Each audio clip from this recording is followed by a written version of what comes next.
بسم اللہ الرحمن الرحیم۔ نیکیوں کے ساتھ حشر کی تمنا۔ بنی اسرائیل کا ایک آدمی بڑا عبادت گزار تھا اور ایک آدمی بڑا گنہگار تھا۔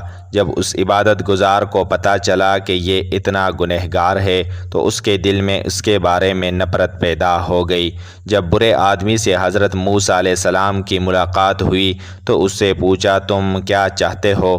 اس نے کہا، میرے دل کی تمنا یہ ہے کہ جو یہ نیک بندہ ہے اللہ تعالیٰ ایسی ہی نیک بندوں کے ساتھ میرا حشر فرما دے۔ اس نیک آدمی کو اس بات کا پتہ چل گیا۔ اس کے دل میں تو یہ بات تھی کہ یہ بڑا برا آدمی ہے۔ پھر اس نیک آدمی سے حضرت موسیٰ علیہ السلام نے پوچھا، تم کیا چاہتے ہو؟ اس نے کہا، جی بس دعا کر دے کہ اللہ تعالیٰ قیامت کے دن اس کے ساتھ مجھے اکٹھا نہ کرے۔ اس کے دل میں یہ یقین تھا کہ یہ گنہگار ہے، اسی لیے جہنم میں جائے گا، لہٰذا میں اس کے ساتھ اکٹھا نہیں ہونا چاہتا۔ وہ خود پسندی کے باعث یہ بات کر بیٹھا کہ جی دعا کر دے کہ اللہ تعالیٰ قیامت کے دن مجھے اس کے ساتھ اکٹھا نہ کرے۔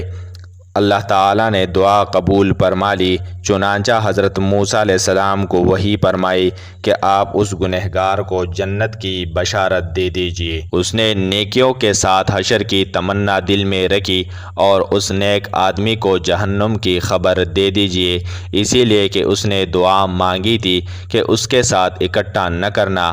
اب تو وہ جنت میں ہے اور جنت میں اس کے ساتھ اکٹھا نہیں ہو سکتا، اسی لیے اس کو جہنم میں بھیجا جائے گا۔